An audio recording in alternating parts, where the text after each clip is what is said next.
සුබ දවසක් වේවා ඔන්න හැමෝටම. මං ඉතින් කලින් වීඩියෝ එකක් ඔයාලට අරගෙන ආවා. අපි තක්කාලි තවාණක් කොහොමද දමන්නේ කියලා. ඉතින් ඒ වීඩියෝ එක ඔයාලා බලන්න ඇති කියලා හිතනවා. දැන් ඉතින් ඔන්න තක්කාලි පැල වෙලා තියෙන්නේ. ඉතින් ඒක තමයි මං අද ඔයාලට අරගෙන ආවේ. අපි තක්කාලි යට ග්‍රෑම් 5ක් වගේ ප්‍රමාණයක් තමයි දෑවේ පොඩි ප්‍රමාණයක් හිටවන්න බලාගෙන. මොකද ඉදිරියේදී මිල ගණන් අපිට ඒ තරම්ම ලොකු ෂුවර් එකක් නැති නිසා ග්‍රෑම් 5ක් වගේ පොඩි ප්‍රමාණයක් තමයි දෑවේ. නමුත් කියන්න හැබැයි තක්කාලි පැලවුනේ නැහැ ගොඩක්ම.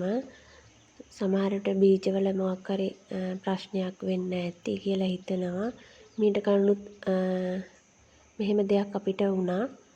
ඉතින් ගොඩක්ම පැලවුනේ නැහැ. හැබැයි ඉතින් පැලවුණු ටික තමයි මේ තියෙන්නේ. බලන්න කොළ අතු දමලා තවන් දමනවට වැඩිය මේ වැඩේ හරිම ලේසි වගේම සාර්ථකයි. අනිත් වල් පැල ඇටි එහෙම ගොඩාක්ම අඩුයි. ඒ වගේ තමයි තවන් දමද්දී වතුර එහෙම ගොඩාක් නිතරම දමන්න යන්න එපා. එහෙමත් මේ පැල නිකම්ම උස යනවා විතරයි. කඳ මහත් වෙන්නේ නැහැ. ඒක නිසා නිතරම වතුර දමන්න යන්න එපා. එතකොට මේ පැල වල කඳ එහෙම හොඳට මහතට තියෙනවා. එතකොට තමයි පැල සාර්ථක වෙන්නේ.